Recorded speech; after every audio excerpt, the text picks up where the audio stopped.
First thing I'd like to say is it's been a long time since I've played a Mario game. The last thing that I was remotely interested in was the N64 classic Super Mario 64. Now, don't get me wrong, I've dabbled here and there over the years, but nothing has ever grabbed my attention since that game.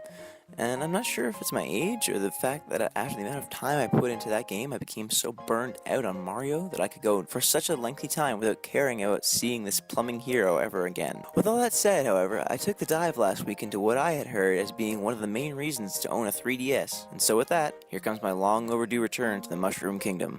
Flying ships and... bullets with faces. I love you. What? What?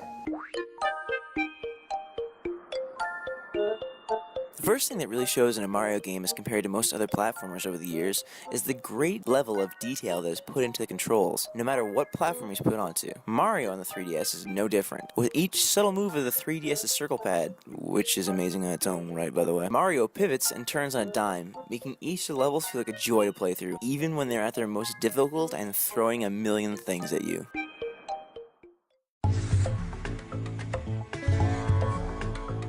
Speaking of difficulty, this game really has quite a gradual curve when it comes to introducing the new mechanics of a Mario game. For someone like me who's just come back to their series, I found it to be a nice easing of the pace. I also found that once I had mastered the mechanics of the game, it got me more addicted to trying to dominate the later challenges of the game's secondary worlds. The secondary worlds are an additional 8 worlds that are unlocked after you've gone through the main game and beaten Bowser and saved the princess once again and again and again and again. The main difference in these worlds is the fact that they offer a much stiffer challenge for players looking to take their Mario experience to the next level, as well as eliminating the handicaps that are given to the player in the main 8 worlds.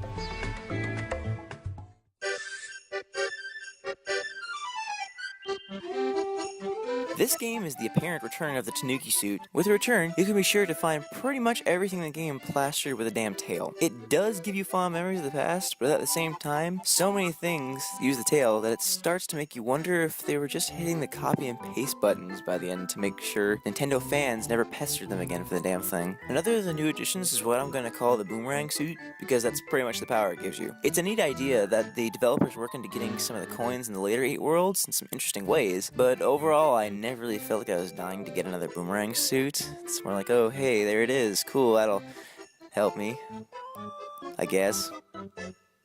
Yeah. Again, it's probably telling that I can't even remember the actual name of the suit because it was just that kind of generic. The last of the notable new power-ups is the very cool helicopter block that Mario wears over top of him. The block acts like a giant jump booster that propels you high into the sky and then lets you fall very slowly back down to the ground. It's used to boost the 3D effect in some of the really neat levels that have a heavy 3D bend to them.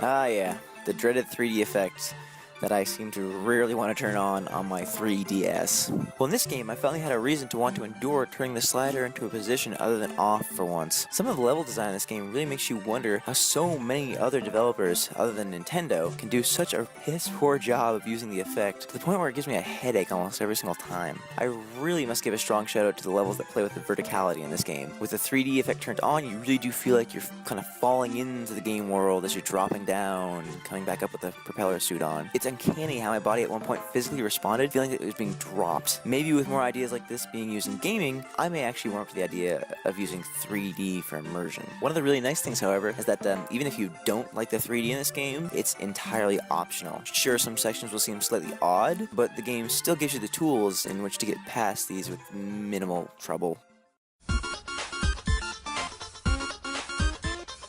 So if you're anything like me and just skipped the last 35 seconds of a video to find out if a game is worth your time, you're a jerk. Go back and watch my review, damn it. I'll wait. Right here. Do it. Do it. Do it. Okay, fine. Apparently you're still here. So in that case, you've probably already watched this and know that Mario is a great game and well worth your time and effort. So go out and play it on your 3DS and have some fun. Bye!